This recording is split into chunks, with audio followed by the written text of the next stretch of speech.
What's up, family? Gerald the Bossman here. You're tuned into the Bossman Show on AM 1010, AM 1430, 1055 The King. Let the King out at 105theking.com and the Bossman Show at bossmanshow.com. Hit me up on Instagram, The Bossman Show, Twitter at Bossman Show, and Facebook, Bossman Show. It's the Bossman on your radio. Listen to the Bossman Show with your host, JR, Saturdays at 9 a.m. right here on AM 1010, The King. BS3 Network, changing the way you watch TV. Yes, BS3 Network, changing the way you watch TV, covering content and hot topics from A to Z, sports, music, society and culture, movie reviews, you name it, we have it. Check it out on bs3network.com or check us out on Roku, BS3 TV on Roku, as well as check out your favorite podcast on all podcast platforms or Spreaker.com/BS3 Network. You are now tuned to BS3 Network.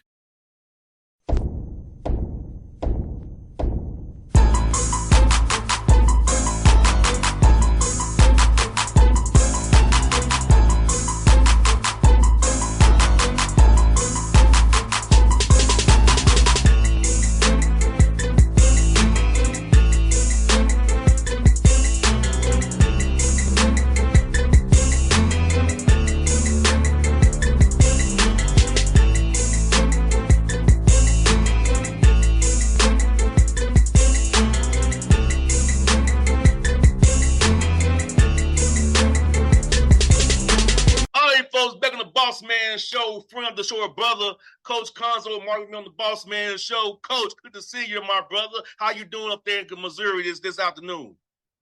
Great, boss. Always good to see you, man. How you doing? Man, enjoying life, man. Getting ready for this Braves game here later today, and then going to Cincinnati, Ohio for tennis, brother. So got the whole grind coming right now. Braves game, then Cincinnati. What's going on in Cincinnati? Tennis tournament. All the big ones, Serena, Venus, Alcaraz, Center, Tiafoe, all the tennis players that you see doing Wimbledon and all that will be there. That's big time. And what's your role in all this? Courtside reporting, brother. Boss, you doing it all, boss. Yes, getting interviews. That's a blessing, man. Doing what I do here, just live and in color right there. That's a blessing. Congratulations, man. Yes, indeed. And I saw the schedule coming out. I got a circle for you when you go to Kennesaw and Middle and WKU. I'm one of them dates I'm going to see you. Next time I'll see you one of them dates for sure. I will see you. Hey, man, we're looking forward to it, man. Conference is a great league, man. A lot of really good coaching, a lot of length, talent, athleticism, and skill. I love it.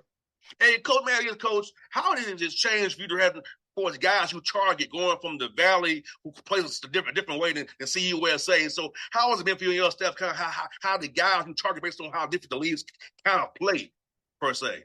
Well, the one thing I try to equate it to people that really don't see it a lot to give them a better comprehension and understanding of it. The Missouri Valley was a lot like, Big Ten basketball, physical basketball, kind of grind job, not necessarily half court methodical, but more of a flow, feel, set plays, actions. And I thought Conference USA similar to, ACC, Big 12, SEC, where they kind of up and down and flowing, length, skill, athleticism, physicality. I thought that was the biggest difference in our first year in Conference USA with the length and the skill of not just guards, but big guys as well. No doubt, man. And a lot of great coaches in the Conference USA as well. A lot of different styles of play. So when you make this schedule you got that you release here soon, was it about maybe trying to get a little looks of what you'll see during conference play this upcoming year? Yes, we always try to find quality teams. You always want to. There are Division II and III teams that we normally play just to kind of get a feel, but also those relationships. It's hard for those teams to get games. So just to build those relationships. And in some of those games, in hopes of winning those games, and that's the goal, is to get a lot of guys to be able to play in those games to get revved up for your conference. But even the preseason games, we got Iowa State, who's a very talented physical team. We got Tulsa here. We got Oral Roberts. We have UIC, we have Drake. So, man, we have a very good schedule, man, with length, toughness, teams that go hard, different styles, different parts of the country. So, man, we look forward to it, man, because I think we have the parts to be really good. We just got to do it on a consistent basis. No doubt, man. And Coach, during this time of year is the perfect time for guys to kind of work on their games and get better, become one. So think about the summer and how for you, with the whole world we're in, this new world we're in, making sure guys are on the same page, becoming one. And then so when adversity hits come November, you know who this guy is next to me. And I was like, I don't know this dude. That is the most important thing, man, just togetherness. And I've always been a guy with my high school teams growing up in East St. Louis, even our college coach, Coach Katie, every time we stacked up after the game or after practice, we say, together we attack. And the together is the piece. And I've always held true to that term, together. Everywhere I've gone was at the end of every practice, together we attack. So I think that, and that is at a premium in today's climate. So we always want to be together. We want to have a level of toughness. Then there's a commitment to what it means to be a part of a team. And I always say to guys, man, I said this even before NIL transfer report, I always say, what are you willing to sacrifice in order for you to be good, but more important, in order for our team to be good? And then the last piece in that, I always say, what are you willing to say no to? Because I think a lot of times, we implement stuff on the basketball floor as a team to be better, doing all these things that it takes to be a better basketball player in terms of a team and an individual player. But what happens at night, especially Thursday, Friday, Saturday night, in my history as a student athlete and as a coach, that Thursday, Friday, Saturday night, what are you willing to say no to? It might be best that you go ahead and get in bed at 8 p.m. some nights, and I think that's part of being a great basketball player as well, because you got to commit to something. You also got to say no to something. So it's just as important to me. No doubt that discipline is so important. I think for me, I had an older soul when I was playing because of me having older parents. So for me, I used to be on a regiment, been on a schedule, and I knew personally I was best at football. But on the basketball court, I didn't have the handle. But I could rebound, I could run, I could play defense, had no my assignments, do the intangibles, get on the floor, loose balls, just do everything else. I didn't have the handle, but I could shoot and play hard. So getting a young man to understand, first of all, his strengths and weaknesses are in his role, and this one to know what he need to do the work on, to get on the court and not make those tricky decisions, like you said, on the weekends, per se, when class is over. Hey, man, I think it's the ultimate separator, because everybody putting together to build a great team. Obviously, you have NIL revenue sharing, so now money's involved more than ever. And you have kids coming and going, man. I mean, young men coming and going. But I look at it as a great opportunity, man, to also minister. So if I return 5 guys, 15 guys, lose 5 guys, add 12 new guys, for me, it's a ministry, man. And as a coach, this is what we do. We continue to pour into young men so they can become better men, so they can become better husbands, fathers, and pillars in their communities, man. So, of course, everybody wants to win at a high level, and you implement what you're trying to do to win and be successful. But in the end, what are you also doing to develop that young man's life? And Coach Moore, let me ask you this, man, because you mentioned about the rail sharing in NIL. I know for me, Coach Martin, at Tennessee State, I was in debt because I was stupid. They had credit card day in the student center, and I had 12 of them on that one day, Coach. And I paid for it into my 30s, get out of debt.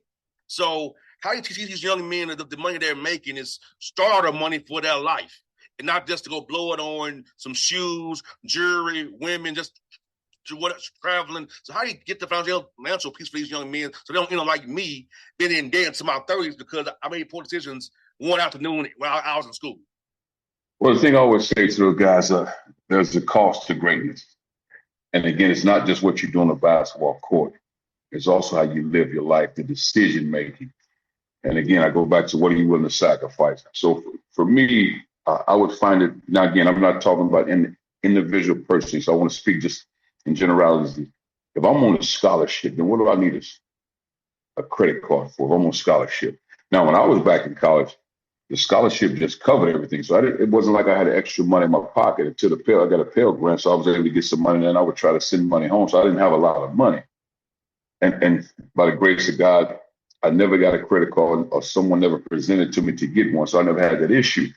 And that's why I always say to our guys that are on scholarship, man, and now with revenue sharing and NIL, what do you need a credit card for? And unless their family has some plan, that's something different. I'm just talking about in general, especially for a young man that come from humble beginnings. If you have money, you don't need that. Let's figure out a way so this money you have can grow.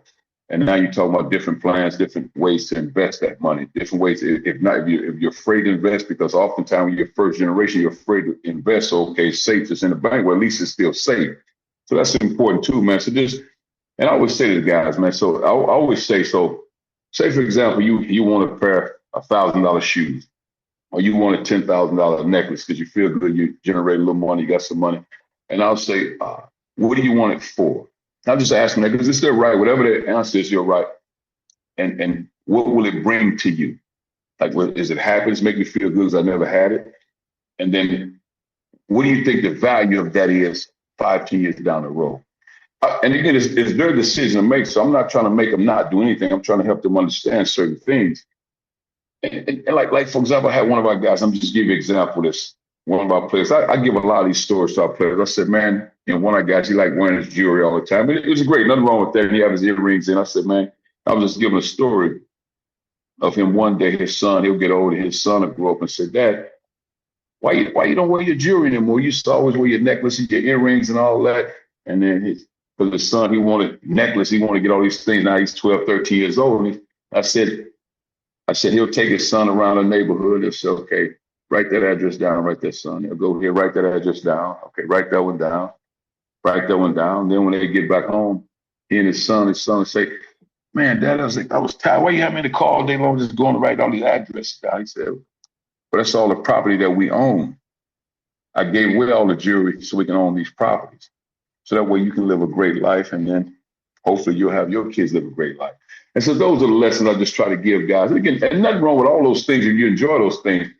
But also say to our guys now, what happens a rainy day hits, COVID hit everybody?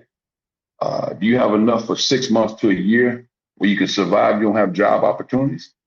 And those things, I tell them that now, man. I'm not waiting to you if you get a degree or hopefully get a degree or hopefully I become a professional player. And I'm telling you now, man, because the last thing I want is a call from you 5, 10 years from now and say, Coach, can I borrow $500? And I'm not saying people don't fall on hard times, so I'm not saying that. But let's try to avoid that today so we're not dealing with that tomorrow. Coach, you said a word because here locally in Atlanta, Wellstar had layoff. A well-known hospital in Atlanta, Georgia. So a lot of people lost their jobs, 8 of which who I know personally. One who just bought a house, just bought a car, didn't see it coming. So like you said, Coach, you have to be prepared for that day that may come. You never know what this life throws at you. And I have friends who have no idea what happens after 8/31 when they get their last check and their severance. And what you said means everything because you blow it on jewelry, clothes, design, or whatever. You didn't see this happen to you at your job, and now you're scrambling. And I'm dealing with that right now this week, Coach, from Wellstar, letting out 8 people who I know personally. That's a tough blow. And I fight our players all the time, and I don't mean physical fight, but even a tough fight with this man, the value of getting a degree, because somewhere it's been lost. We have our young men and women thinking a degree isn't important. I'm not saying everybody need to go to college. So I'm not promoting that by any stretch. There's successful people that don't go to college. But if I'm a student athlete and I have a chance to get a degree, why wouldn't I get the degree if I have a chance to get it? And I say to those guys, man, let's not only just get a degree. Let's try to fight so we can have a successful career. I said, so now you have an opportunity at 45, 50, so I want to retire because I've invested money. Because at the end of the day, man, if you work extremely hard, all you do is work and never really invest, then you worked extremely hard, you made ends meet, and you were exhausted. Now, let's work extremely hard and invest that money. And all of a sudden, you eventually be happy. And I think it's very important because the hard work, it takes what it takes to be successful. That part is understood. But now, how can I move this money, man, so this money can work for me? I think those are the things, especially for us as Black Americans, when you're first generation, you're trying to hoard and save, you're hesitant to invest. You're like, man, I don't want to lose this. Man, you got to let it go, man. You got to trust and let it go. But again, it's also communicating with the right people to make sound decisions, man. So, and that's a lot of stuff that we need, the educational piece in terms of that. And I think we're really doing a great job of it in today's climate. I talked about it before the show, Coach. Tony Delk helped me out. It was him. Hey, man. Tony Delk took me on his wing and showed me how to invest my money the right way. Showed That's a me the blessing, way. man. You know, That's a he blessing. was on the Hawks as a player, but saw me as a young dude and saw me struggling and said, "Let me help you out." Tony Delk, for the rest of my life, I noticed this is the one man who showed me, taught me about finance, understood how money works, and got me to That's the a point where I'm blessing. today. That's a blessing, man. We need more guys like not only was a great player, and I haven't been around Tony like that, but everybody says a wonderful man. So that's a blessing. Yes, sir, Coach. And Coach, man, gets coach for you. I know for me, sometimes I struggle with time management when I was in school as a young man. So how do you help these young men who are there to play basketball and go to school, but also help them learning how to maximize the time in the day, whether it be getting extra shots up, eating the right way, going to class, learning, being employed in the community? How do you teach them about the time management and how their stature at Missouri State really matters? And the community really looks to them for leadership and guidance. Well, I think one of the things I always say to guys, man, when you become a part of a team, there's an accountability to do your job. And whatever it is, and for me, that's being committed, because you're part of a team. Being respectful to all walks of life and everybody in this locker room. And then you have to be engaged, man. You have to be engaged in other people's lives. It just can't be about you when you're a part of a team, because it's a shame on you if you're in a locker room with a guy, you don't know the other guy's last name. You just know his nickname. I mean, think about that. You didn't take time to get invested to know this guy. But also, man, you have to, in life, you have to pursue your purpose and you have to work with a purpose. And I think that is believe and trust in your abilities. You have to believe and trust, because I think what happens, man, sometimes we've been beat up for so long as an individual player. You get to this point where you can't shoot, you're not good enough, you're soft, you're weak, you hear all these things. And then what happens, that becomes a part of you because you start to believe it and you lose confidence. And man, I think the biggest thing is you got to have courage. You have to have the courage to continue to raise your expectations of you, not other people, of you. And then when you do that, you got a chance to do great things, but you got to believe, man. You have to believe whatever it is you try to pursue, you got to believe it, man. And I think the biggest thing I go back to, you have to commit to being successful. Is it exhausting? Will it take a lot out of you? Yes, but it'll be worth it if you commit to it. Coach, you took me back when I got started in this role. I was told, Coach, you can't do it alone. You can't do this. You need to do it this way and that way. And Coach, I got sick of being the intern. I got sick of being the station hand. I was going out and took it myself and did it on my own. And then these same people. Now, were you nervous? Were you discouraged? Were you afraid? Nah, Coach, because I told him son of a Black Panther. I just said I'm going to do it. Coach, when I put my mind on something, I'm going to do it. When I commit my mind to whatever it is, it gets done.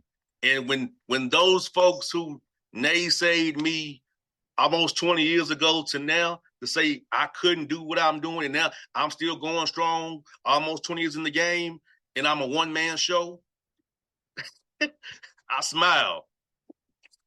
A one-man show. Yeah. I like that. Coach, I don't have no staff. I'm the booker, I'm the accountant, I'm everything here. And I'm cool with that. Because I have interns, but it's hard, Coach, to delegate because I don't want you to mess up my baby. You know what I'm saying? Yeah, exactly. This is now, boss. So if you're your own man, let me ask you this question: so how do you deal with bad days? I reset it. It's over. I can't. I'm gonna give a tennis terminology. Like you, moves at that next point. It's over. I can't draw on the bad days. Because I don't feel like I have bad interviews. I have bad guests sometimes. You know what I'm saying? Who don't want to who don't want to do it? Or they do it because it's a promotional interview. You know what I'm saying? So, but when it's a bad day with sales or dealing with SIDs or PR people, it's like I'm presenting in a very professional way. It's you just don't want to do it. So I don't go on it. I find a way around it and I make it work. I like that. Yeah, I said bad guess sometimes. I feel you. You know what's funny? Most of them look like me and you. Wow. Yeah. The bad guess usually look like you, me and you. What? They don't give you the time, or they try to shut it off like you're just wasting their time or something? short answers, not thoughtful, or it was just a list of they just want to get through it. But then I see them on with some other college basketball, college football shows. I'm like, oh, you actually can. And they pouring out their soul. Yeah. I said, wow. So you don't value an independent black man's platform, but you go on these other ones, and then you Mr. Congeniality, you Mr. Jovial. You got to get cheap out. Yeah. The bear's in your back there. That's sad, but it's true. That's sad. You know, or it's funny. They'll see me doing live period in Lake Point or Hoop Scene or Morrow the JUCO. Hey, what's up, man? Bro, we don't do that. Coach, I'm gonna tell you a Christopher story. One of your colleagues, D1 coaches, a brother, said to me, "How do you have a wristband and a book? Why are you worried about it?" Wow. Why would he ask you something like that? Because he's a hater. Because he's like, you're not a head coach. You don't know that. Yeah. Why do you have a wristband or book? Now, boy, you didn't punch the guy, did you? I just looked at him like, you're crazy, coach. Good. Thank you, man. Wow. Up in Lake Point, this live period. One of our black college coaches, D1 head coach, running about while I have a wristband or book on. That's sad. That's sad. We worried about why I got a wristband in the book. Well, you should be worried about getting some players. Thank you. I say I'm doing my thing, brother. You do yours. I'm living life. Coach, I held back because see, Coach, on the air I'm a very nice person, but I off the air I can be very cutting deep with you because I was the class clown in high school, so I got jokes for days. I almost said to him, "Will you have a job next year, Mr. Hot Seat?" But I didn't go there. Yeah, boss, I'm glad you held back, though. I'm glad you held back. I was like, "We gonna see you on coaching changes. Fire." Wow, yeah, I'm glad you held back, boss. Hey, Coach, that's in me because I'm a jokester and a class clown. I held it back. That's a blessing. Crossed my mind when he was hitting me about why you got a wristband a book. It was funny, Coach. Really. Yeah, man, you can move past them type and keep going. And Coach, I got one more for you, Coach Martin. It's from my interns here. They wanted to ask you. They say, Coach, ask Coach Martin, if you was not a basketball head coach, what would your career path be? That's a great question, man. If I was not a basketball head coach, what would my career path be?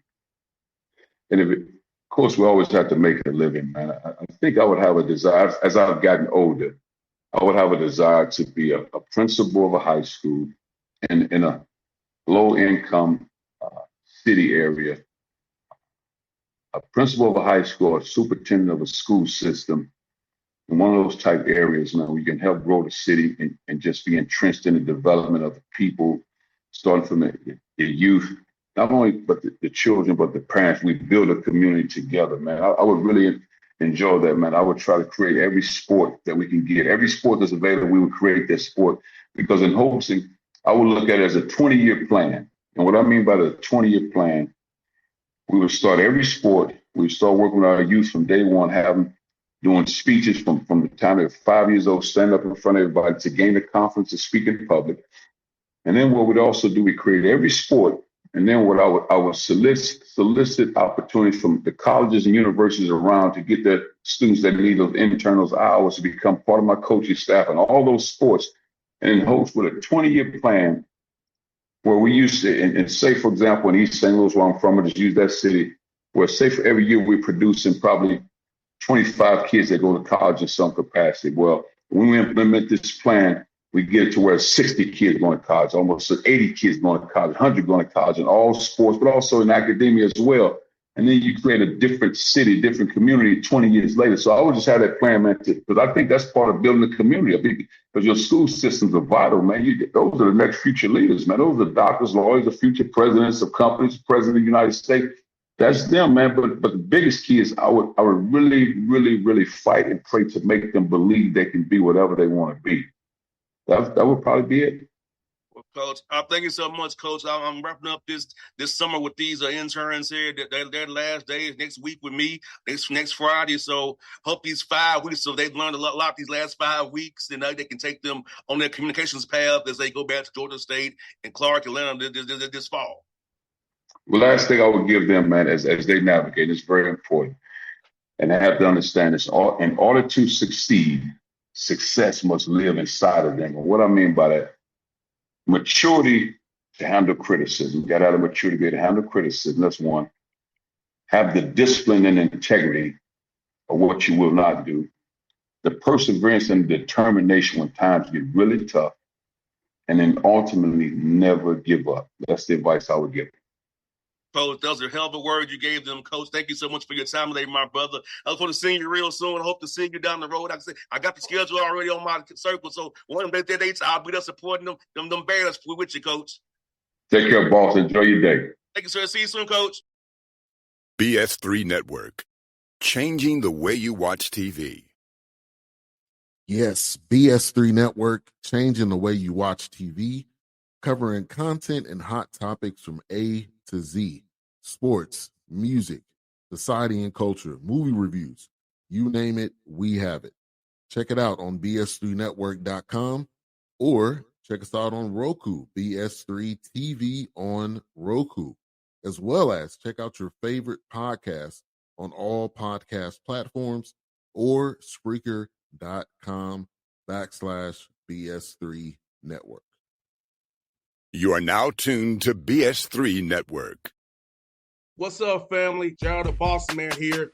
You're tuned into the Bossman Show on AM 1010, AM 1430, 1055 The King. Let the King out at 105theking.com and the Bossman Show at bossmanshow.com. Hit me up on Instagram, The Bossman Show, Twitter at Bossman Show, and Facebook, Bossman Show. It's the Bossman on your radio. Listen to The Bossman Show with your host, JR, Saturdays at 9 a.m. right here on AM 1010, The King.